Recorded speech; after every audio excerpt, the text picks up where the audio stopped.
Welcome back to the Jeff and Biil Show. Jeff had something come up, so he had to run out of the studio. But you know what? When something like that happens, we make sure that we go with number one draft picks. Yes, we brought in one of the best, Deb Flora, back at her old stomping grounds here at KNUS. Morning, man. How are you? Morning. I love the football analogy. Growing up with the Broncos, I'm going to date myself, but the Orange Crush. I mean, all of that. Great days. John Elway. Only love the really it. cool people understand who Randy Gradishar is. Only the Randy, really cool people. I have to tell you one funny story, Bill. Please. Randy Gradishar, first of all, he goes to our church right now, and so it's always great to see him. Oh, that's great. But when I was growing up, he lived in our neighborhood, and so in Aurora, and it was so funny. My mom was driving one day. She comes home. She goes, Randy was out walking his dog, and I almost hit him. I'm like, Mom, thank you. The Broncos, thank you. And I thank you that you did not. I don't think she actually came close. It was just a close encounter. But there you go. Great football history. You want to see protests outside of your house? Hit Randy Gradishar back in the Orange Crush days. Everybody in the neighborhood's going to be protesting you guys. My mom was a wonderful woman. I just want to say that. Yes. Oh, that's wonderful. Yeah, because Randy Gradishar was one of those lunch pail work guys that came to work and did it right. And still just such an amazing man. His wife is wonderful. They're just good people, and a great period of Bronco history. Hoping it's gonna return full force. Yes. We all have. That's the thing. We all put on our orange glasses, especially during the off season. Indeed. Yeah, because again, right now the Denver Broncos are unbeaten. I know. Hey, I love that. I love it. The problem is you always start at the top and can only go down versus the other way around. I'd like to take it the other way. We haven't won a game yet, so then we can only go up from there. All the Rockies fans understand that rationalization that we're going through right now. Well, that voice you hear is Deb Flora. She is back in her old stomping grounds. Jeff had something pop up this morning, so she is gracious enough to, on short notice, come in and co-host this morning. We appreciate the heck out of that. Now, she's here also for another reason. Moms for Liberty is going to be hosting a rally having to do with the transgender rights bill. That's 1312 we've been focusing on here on the Jeff and Biil Show. Deb, can you tell us about Moms for Liberty, what the rally is? How can someone that's listening to the Jeff and Biil Show right now show up and show their support? Love it. Thank you so much for this opportunity. Great, by the way, to be back in this chair and talking to the amazing listeners of 710. Just love it. So Moms for Liberty, I'm on the national board, and there's some great chapters here in Colorado. And, it's really been at the tip of the spear. You'll hear all kinds of things about Moms for Liberty just because they were one of the largest organizations to really make a difference for parental rights, particularly being founded during the COVID shutdown.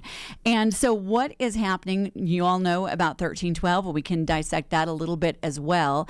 But what we need on our side of the movement is everyone to come together. Some great organizations here on the ground. There's a Colorado Parent Advocacy Network. There is Protect Kids Colorado, and we're all coming together. This is a coalition town hall this Thursday evening, coming up this Thursday evening. It will be at the Beck Center in Aurora, and we're going to have amazing speakers. We're going to have the co-founder of Moms for Liberty, Tina Deskovich.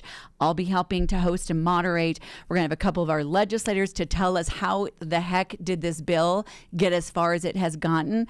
Going to have Aaron Lee. We're going to have someone from Alliance Defending Freedom there, because if this passes, it is one of the cases that could go all the way to the Supreme Court. We want to let people know how they can be prepared. We're going to have someone from Heritage Foundation that has studied this policy. And most of all, Bill, we're going to have 3 parents talking about how, for the most part, this is already happening in Colorado. These are parents, 2 of them, who've already lost custody of their children because the state took the side that they did not have the right to say their child could not be transitioned. So we're going to hear from their stories. And then most of all, it's a town hall. We want you to come, ask questions, be informed. So it's Thursday evening, this coming Thursday. Doors open at, I think, 6 o'clock. It starts at 7. Come with your questions. We do hear that there's some of the crazies that'll be coming out, so come and make sure your voice is heard as well. And you can see more. By the way, you do have to register. Just want to make that clear. It is free, but you do have to register, and we will have security because we know that these things can get a little crazy. Also, there's a fire code, so you got to do head counts. There you go. You got to know. Sure if you're planning for 10,000 or 4,000 or whatever it is. So registration is important for planning. 100%. Yeah. So go to momsforliberty.org/town hall, or just go to my Twitter page. That's Deborah Flora 1, and you will see Deborah Flora, the number 1, and you will see all the information. We hope to see you there. Here's the last thing I'll say about it. Well, not the last thing. That's That's probably a complete untruth. But That's good. But a detail about why we're doing this, as we know, testimony will be happening tomorrow. But what usually happens, Bill, and I was one of those parents all the way back in 2018 when they passed the comprehensive sex ed bill on the last day. And what this bill is, we said, this is what's coming. This is what's coming if you shut parents out of what their children are being taught. Well, we've got to make sure they don't pass it on the last day. So this will keep major attention on it, national media attention, local media attention, to make sure in these final days they understand that Coloradans from every walk of life. We're inviting the Islamic community, we're inviting the Ethiopian community, we're inviting the Hispanic community, that Coloradans from every walk of life do not want this. Yeah, so if you're concerned about the direction that 1312 would take Colorado, it's a transgender rights bill. I've got things that I agree with on it and things that I disagree. I've been very open about that here on the air. But what you can do to support Moms with Liberty is show up during this Thursday night's town hall, and it's going to be happening at the Beck Center in Aurora. That is 800 Telluride. Yeah, I know nobody knows where 800 Telluride is. Basically, it's 6th and Airport. 6th Avenue and Airport on the west-hand side. That's where you're looking for. So what time does everything get rolling this Thursday? It gets rolling at 7 p.m. And let me just say, the reason why we're having it in Aurora, we want it as close as possible to Denver, where people are debating this horrific attack on parental rights. Couldn't get a spot in Denver. Not surprising, actually. So it's in Aurora, my hometown, where I grew up. Well, so it's in Aurora. You don't want to take everybody downtown except over the homeless and the drug things. That's the thing. Is it's difficult when... It's sometimes not fair, and maybe it is a little fair. Deb Flora joining Jeff and Bill this morning. Jeff had something going on. That's why you're hearing Deb's wonderful voice joining us live. And again, stepped in on a moment's notice. This is fantastic. We cannot give her enough props for doing this. The idea that when you tell someone, hey, we're going to go downtown. I'm just going to go a different tangent for a minute. Now, and you're talking about bringing the event for Moms of Liberty down there. That's a huge event. But, even talking to friends and family and saying, hey, we're going to go downtown for X, Y, and Z, sometimes, depending on what the event is, they're like, oh, do I really want to go down there? 100%. Yeah. Yeah, I'm gonna really date myself here in saying that, okay, I remember, and I do the elbow, wrist when I say this. Yes. I was Miss Colorado and going down to the 16th Street Mall with all of the candidates, and it was beautiful and it was a wonderful place to be, and it was so exciting. Now I'm a mom, and our kids now are 20 and 21, but I remember when they went to their first event downtown, I was like, okay, I'm going to walk you through every step and where to park. It's unfortunate. It's really an unfortunate thing. It is because, and I'll do you one better. I'll date myself here. I remember when former radio host Steve Kelly crawled down the 16th Street Mall on his hands and knees. Yes. He would not want to do that now. No. He'd have to do it in a hazmat suit, I hate to say. That's a good one. Yeah, hazmat suit. It's like, oh, geez, there are the needles. There's the puke. There's you can't be doing that right now. Now, let's talk about the House Bill 1312, the transgender rights bill that's coming through. I've been open about how I believe that the heart for the Democrats is in the right place, but I believe the execution is wrong. What I think they've missed inside of the totality of the bill is malice. That this is a self-assumed guilty. There's no innocent until proven guilty, and that's where I have a lot of the problem contained inside the bill, especially, and the one that is easiest to talk about is the idea of misgendering or using a dead name of someone inside of a business. Yes. That, for me, that is an easy mistake to make 110% of the time. However, very few times it's actually done with malice. Now, if you're doing it out of malice and you're trying to be mean or cruel to that person, yes, I do believe there are protections that are needed, but unfortunately, inside of this bill, none of that is outlined. It's an assumption of guilt. So talk to me about Moms for Liberty and their position on 1312 and why they think this is a bad direction for Colorado. 100%. So a couple of parents we're going to hear on this panel, and this is for the town hall Thursday evening, this Thursday, 7 p.m. Join us, please.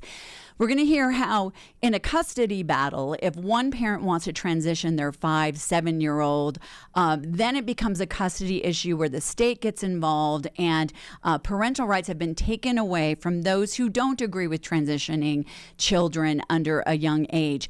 But this will take it a step even further. To me, really, Bill, this is the existential line in the sand. This will enable the state, if a child, let's say 5, 6, 7 years old, when I was 5, I wanted to be Superman. So can you imagine what might have happened in that scenario today? Why did I want to be Superman? Because my 3 older brothers were Batman, Robin, and it seemed cool, right? But let's say a child expresses that. Then an entire machine comes around them and says, oh, this child is transgender. This bill would allow the state to come in, and if the parents, even if they're married, even if it is a whole family unit of goodwill, the child is not being abused, this would allow the state to come in and take the child away because it redefines misgendering a child as coercive control, #child abuse. Now, lest anybody think that this is hyperbole, it is already happening around the country where similar bills are in place. There's just a heartbreaking story in California. A Hispanic single mom who did not believe that her daughter needed to be transitioned, and the daughter was taken away from her custody, and later, outside of her custody, the daughter committed suicide. Now, let's add to it one more layer, Bill, by the way. I mean, you've talked about the public accommodations, the fact that in a business, it would be called discrimination if you call someone a name different than they want. Once again, by the way, this is coerced speech from the state, which is kind of what the Lori Smith 303 creative case was all about. But let's add to it another wrinkle. I'm going to be testifying tomorrow. Please, everybody show up and testify as well. But I've been there testifying till midnight, and I understand why we also have to have a town hall to keep the pressure on. But the Tavistock Clinic in Great Britain, which led the way, which has since been closed, they were closed partly because they ignored evidence. A study came out that 97.5% of children, we're talking about young children here, not young adults who can make their own decisions, but children that sought sex changes had autism, depression, or other problems that were not diagnosed. Our daughter is autistic.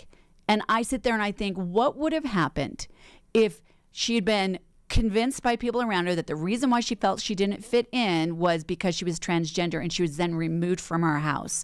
It's the worst thing you can do. So no matter how you look at this bill is an egregious overreach into the foundational building block of Western civilization, which is the family unit. We're talking about taking children away, not because of abuse, there's already a system in there, but by redefining abuse as misgendering your child if you do not agree with transitioning them.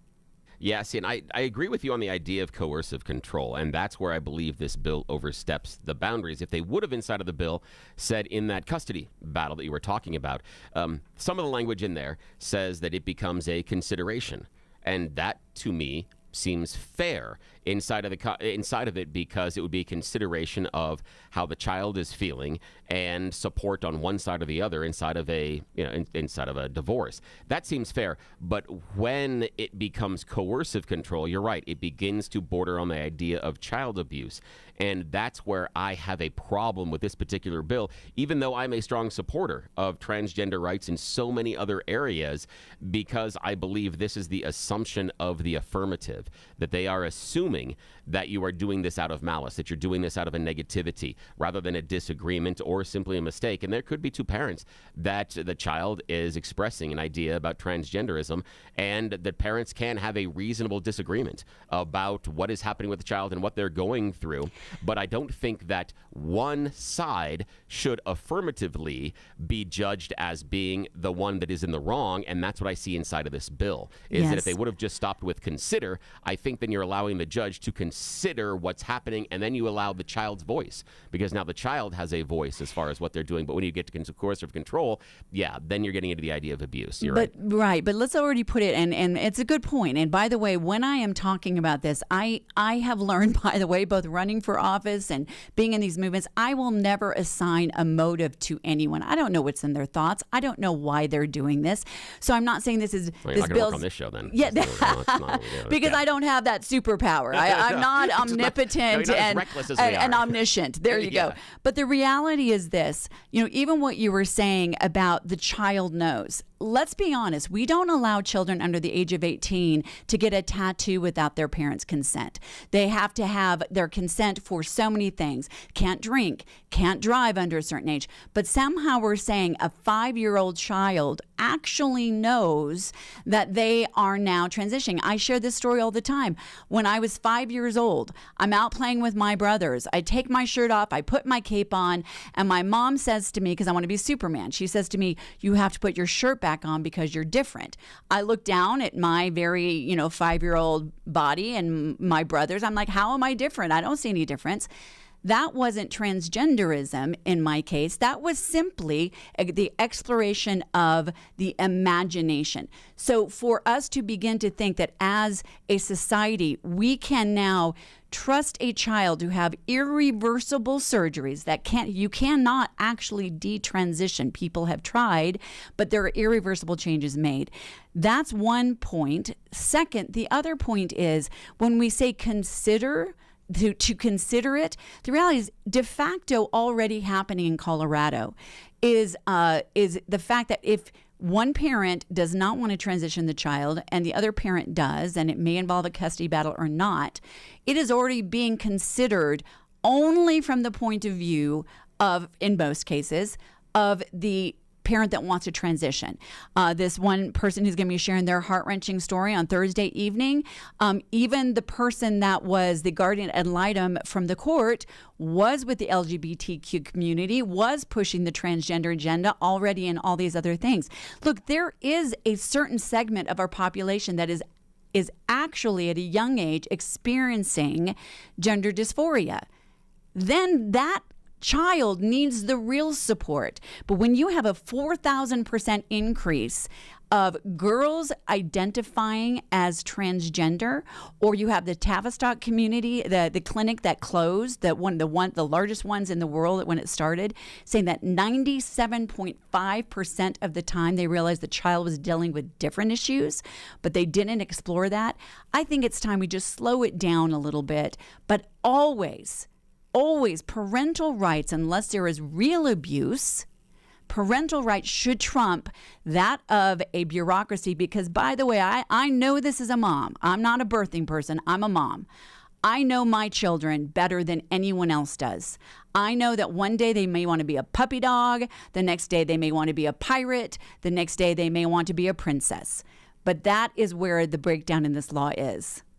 Yeah, and I see where you're going with that one. That's Deb Flora. You recognize her voice here on the Jeff and Biil show. Jeff had something come up this morning, so he had to jump out of the power chair. Luckily, Deb Flora, on a moment's notice, just like her Superman hero as a child, flew right into the seat. Here we like go. I did that, like I closed that circle there. Oh, that was so beautifully done. Nicely done, you. Bill. See, Excellent. I have my moments, but that's about the only one I'm allowed today. Now, she's here because Moms for Liberty is hosting a town hall that is happening this Thursday, 7 p.m. at the Beck Center in Aurora. That's 6th Avenue and Airport on the west-hand side. Moms for Liberty, come on out and show your support for the people fighting against Bill 1312. That is a transgender rights bill. Town hall is happening this Thursday. Moms for Liberty. You can check it out at momsforliberty.org. You do need to sign up because they need to have the head count. They got to know how many chairs to put out and how many things to have as far as refreshments and things. So that's what you got to think. So you got to do them a favor and sign up for that. Now, I like what you were saying. The thing for me that I understand the idea of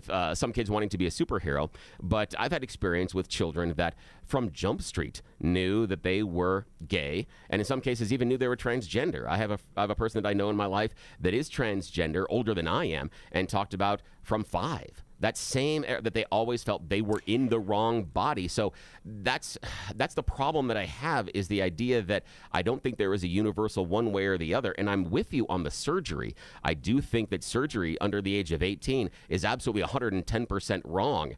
And part of the problem I have, unfortunately, and this you're not going to agree with, but it's kind of fun, is I think that because of our society's lack of acceptance, pushes people towards the surgery, because if I don't appear the way that society wants me to, if I look too masculine, I can't pull off as feminine. If I look too feminine, I'm not going to be able to pull off masculine, so I need to have something altered on my body in order to pull that off, so that I then am accepted by the larger group of society. I figure that if we would accept people more as they are, we wouldn't have this push, especially for kids having surgery, because how many other kids say, my nose is too big, my feet are too big, and they're looking for those, that happens all the time. Well, and you bring up a good point here. Now, first of all, I would say I agree with you, no surgeries under the age of 18, because honestly, we don't let them pierce their bodies without a parent's right at that point, because it's a permanent change.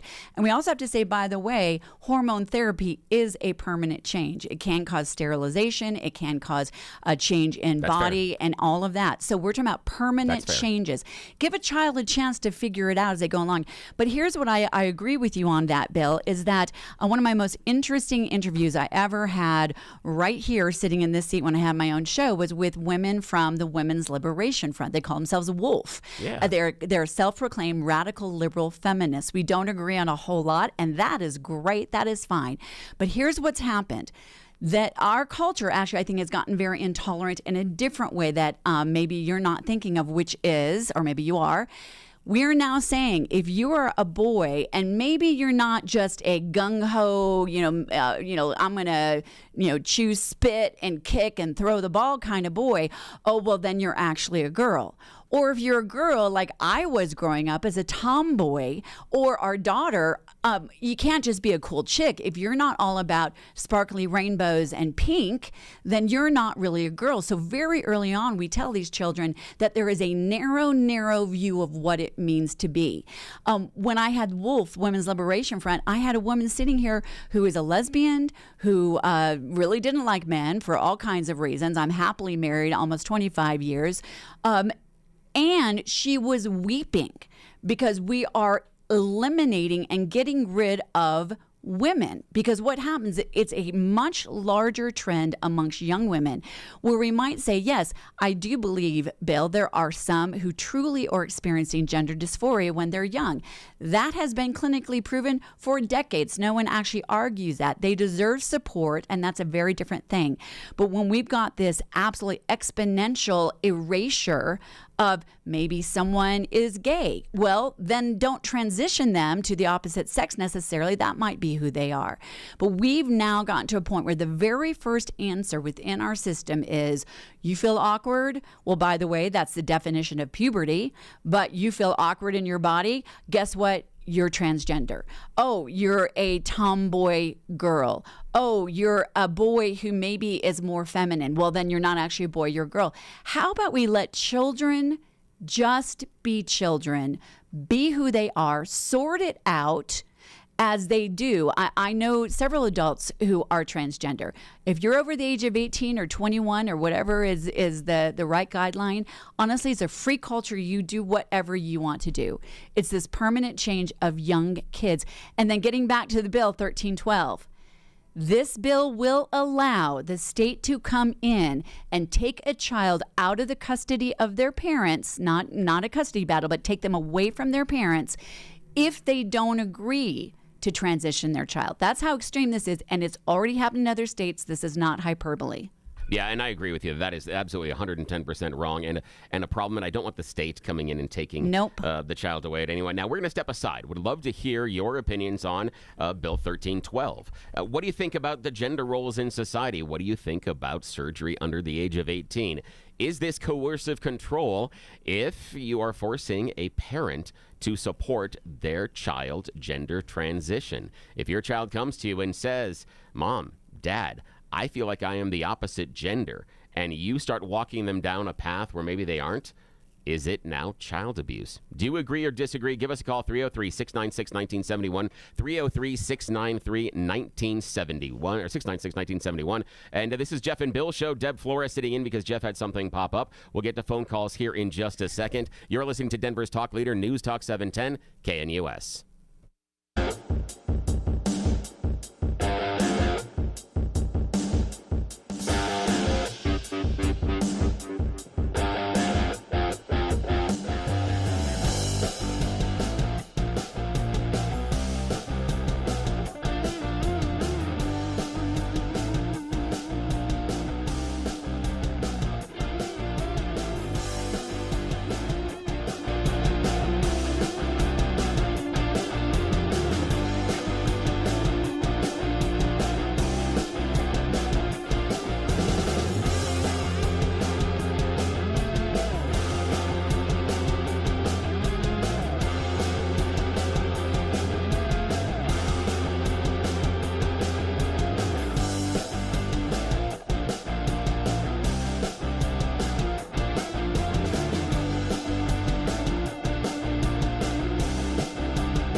Welcome back to the Jeff and Biil Show. This is News Talk 710 KNUS. We are Denver's talk leader.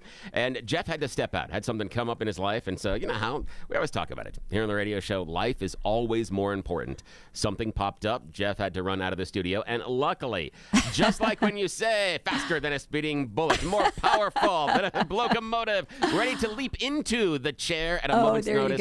It is Deb Flora. You know that name. She used to be here at KNUS, then ran for office. That didn't work out, but she's back here helping us out, and we sure do appreciate it. We're talking about Bill 1312. Now, Moms for Liberty has a rally going on at Town Hall this Thursday, 7 p.m. Put it on your calendar. This Thursday at Town Hall, Moms for Liberty. It is against 1312, the transgender rights bill. You can join them at the Beck Center in Aurora. That's 800 Telluride. You don't know where that is. It's 6th and Airport. Make sure you go to 6th and Airport. And Deb, they can go to momsforliberty.org to sign up, or they can go to your Twitter. How do they find you on Twitter? Yes, absolutely. Just go to my Twitter page at Deborah Flora 1. That is the number 1 at Deborah Flora 1. And I just want to say, obviously, you know, it is being billed as a transgender rights bill. I'm 100% for rights for every individual to live their life freely. The reason why we are having a town hall is because it is one of the most egregious overreaches into parental rights that has crossed the dais, shall we say, under the dome, which is saying a lot. It would literally define misgendering as child abuse, therefore allowing the state to take a child from their parents' custody if they will not transition that child. That's not hyperbole. It's happening in other states that I've talked about where they have similar bills. That is why we are standing against it. I believe every human being should be able to live with dignity and without fear.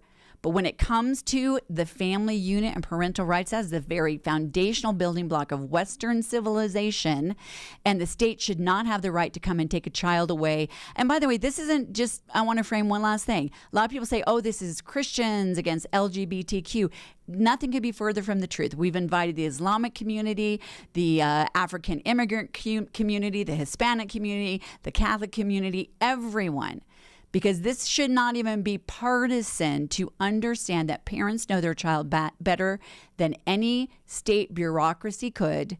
And the state does not have the right to come in. There's already laws. If there's real child abuse, we cannot redefine this in criminal code just by misgendering. That is not child abuse. Yeah, now everybody that's listening to the Jeff and Biil Show understands where I sit on transgender rights, especially the whole idea of the space rhinos. Yeah, you feel me on that one. Yeah, we're not going to do that one today. But this is one where Deb and I have found some common ground on this, because I do believe that they are vastly overreaching and taking away a lot of parents' rights. And I believe that while the music is still playing. Okay, while that the Democrats had their heart in the right place, how they executed this bill is 110% wrong. It makes some assumptions and puts things into class of abuse that I simply don't agree with. And the other thing that I think is missing from how they were writing this is the idea of malice. You that have listened here to the Jeff and Biil Show, I talk about the harm. What is the harm? I challenge a lot of people on that. And here, I don't believe that in 1312 that the Democrats and those supporting it have shown the harm. The harm is not part of the adjudication of what happens inside of the bill. It's an assumption of guilt. And I disagree with that one. Again, you can support Moms for Liberty, Town Hall this Thursday, 7 p.m., Beck Center in Aurora. That's at 6th and Airport. And right now, we're going to go to the phones. Ron in Denver. Ron, dialed 303-696-1971 to get on the air with us. Good morning, Ron. How are you today? Hello, Ron. Ron in Greeley. Oh, Greeley. Okay, there you are, Ron. How are you? I'm sorry. Okay, my fault. Sorry, brother. Yeah, no, I'm just curious as far as who brought this to even be questioned. And are you talking being questioned as far as parental rights or the bill being questioned? Bill being questioned. Who brought this to say, you know what, these kids they have the right for this sex change?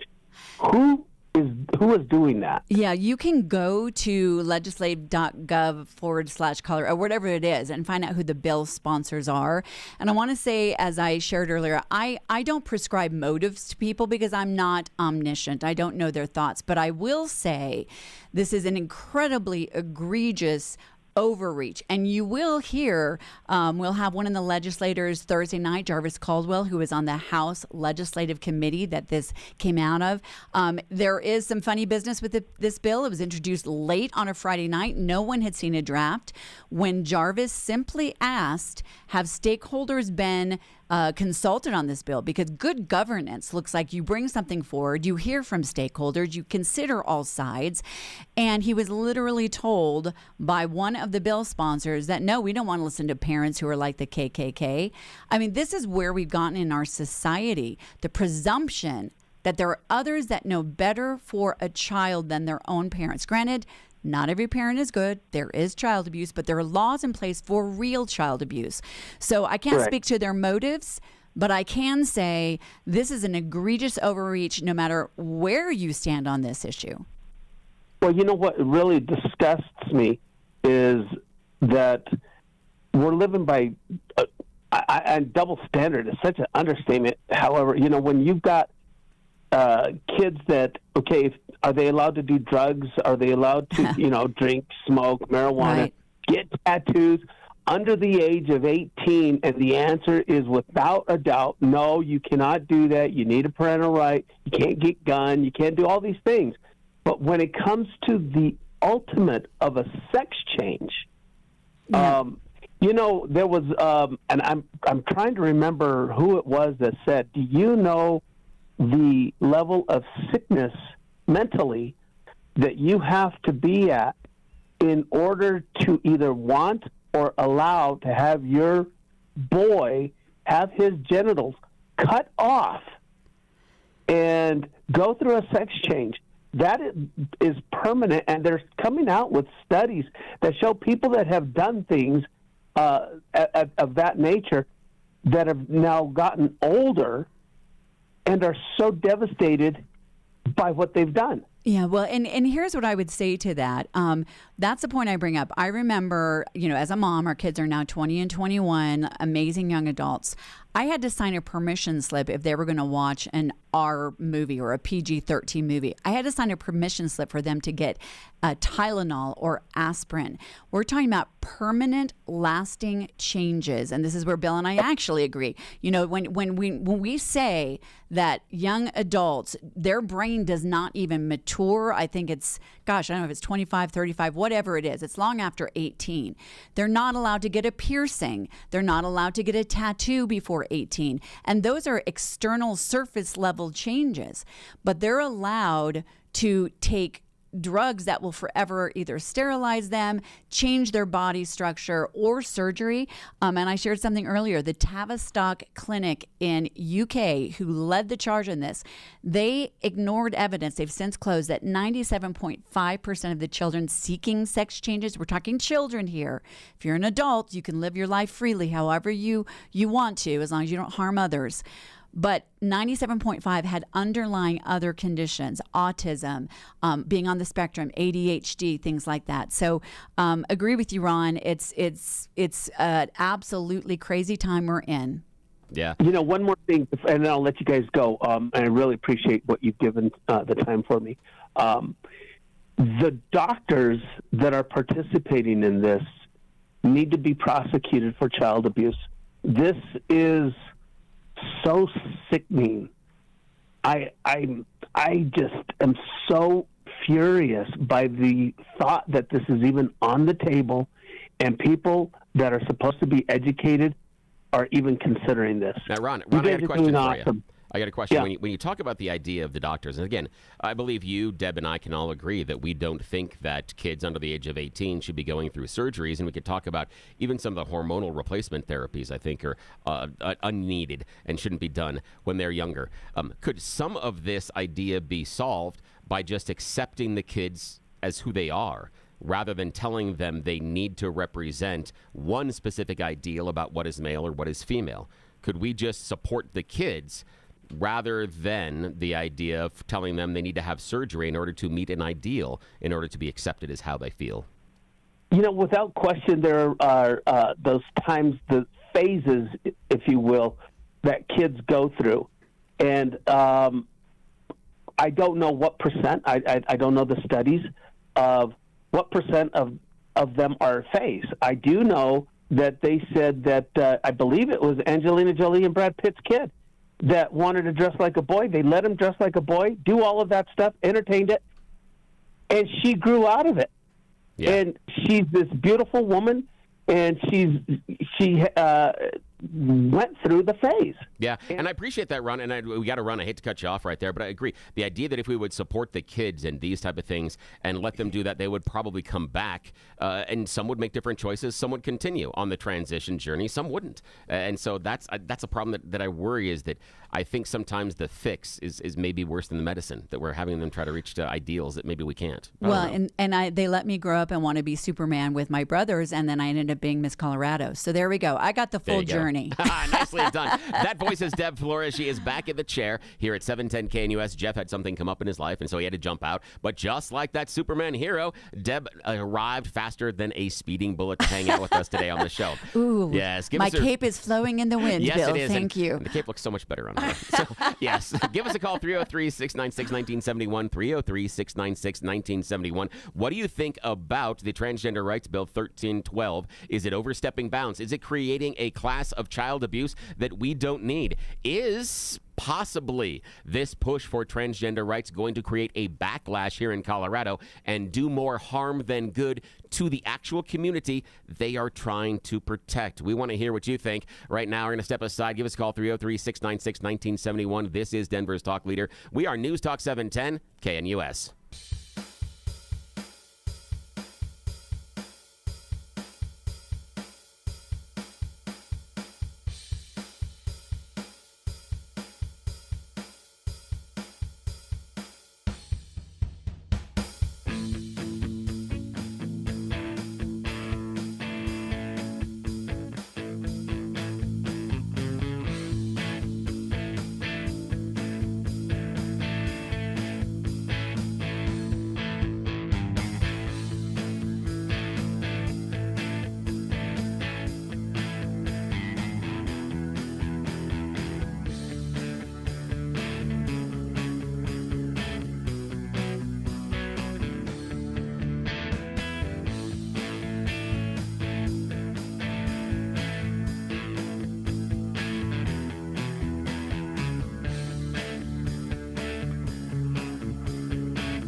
Well, make sure you go to Camp Hyderhachi.